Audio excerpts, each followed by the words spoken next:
Hello દોસ્તો, આજે એક મસ્તી માં બીજો વ્લોગ લઈને અમે લોકો આવી ચૂક્યા છે. એક ફંક્શનમાં અમે લોકો રાજકોટ ગયા હતા.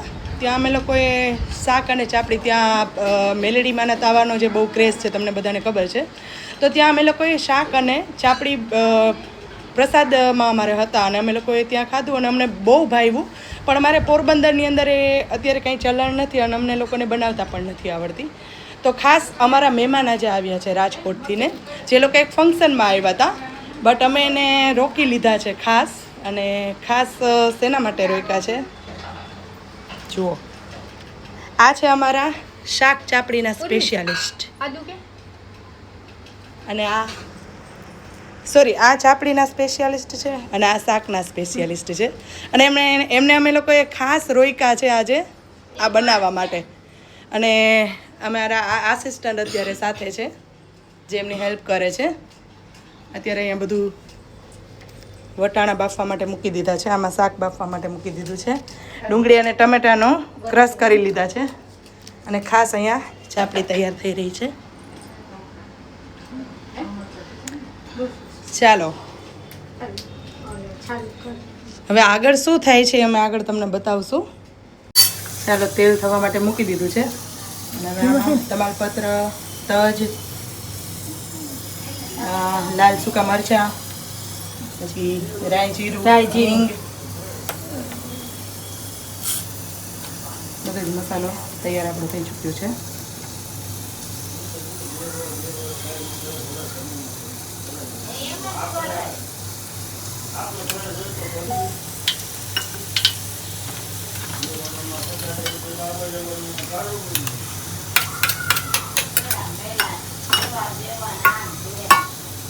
બધો જ મસાલો નાખી દેવાનો, એ પછી એને થોડું પકાવી લેવાનું.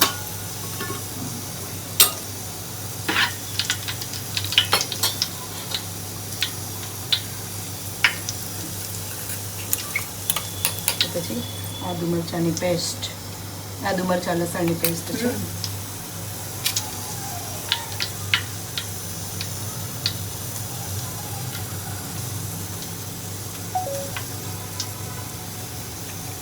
હવે આ ડુંગળી, આદુ લસણની ઓલી નાખી, આપણે પેસ્ટ કરીને નાખી દીધી આદુ મરચાં અને લસણની. પછી નાખી ડુંગળી. ઓકે,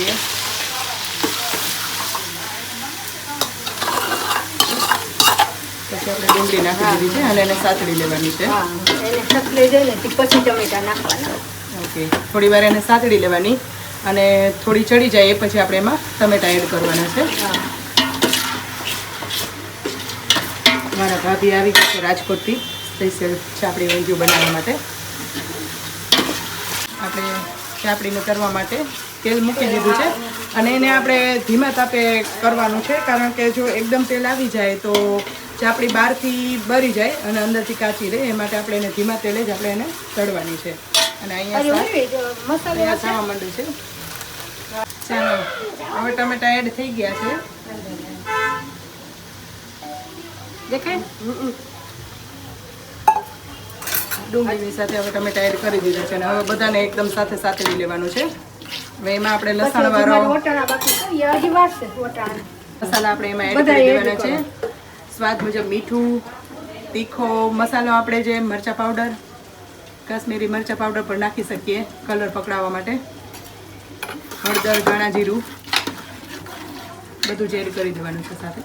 એમાં લસણવાળી ચટણી અને બધા જ મસાલા આપણે એડ કરી દીધા છે અને હવે એને થોડી વાર આપણે પકાવી લેવાનું છે.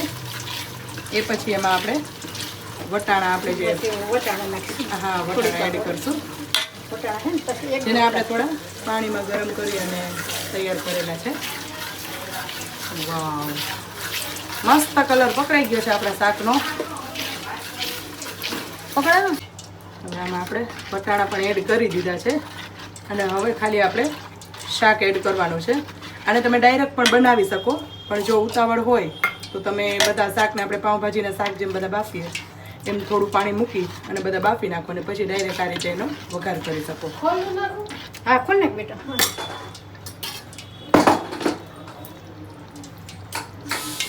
બહુ શાક આની અંદર બફાઈ ગયું છે બધું. ચાલો, બતાવો કઈ રીતે છે. આ રીતે બધું જ શાક આપણે બફાઈ ગયું છે અને એને આપણે લાસ્ટમાં એડ કરવાનું છે. ઓકે, આવી રીતે થઈ જાય આવી એટલે રીતે પાકી જો. ગયું એમ હા સમજવાનું. ઓલું તો આપણે આમ એમ કે હાલો આ વઘાર થઈ ગયો અહીંયા અમારા ભાભી શાક બનાવવા માંડ્યા છે અને બાજુમાં અમારા જગાભાઈ તાવો થવા માંડ્યો છે.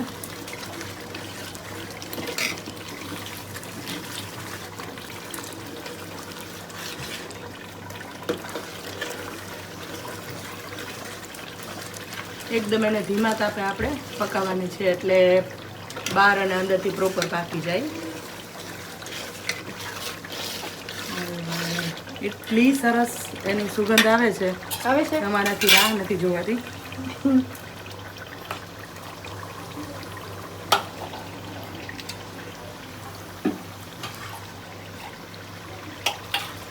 ચાલો, શાક પણ એડ થઈ ચૂકી છે અને હવે આપણે એને એકદમ પકાવી લેવાનું છે. હવે બસ તૈયારી જ છે.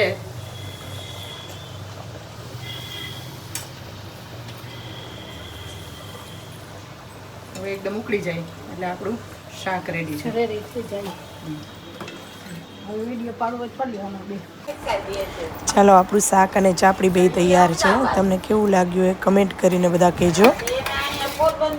Bye bye.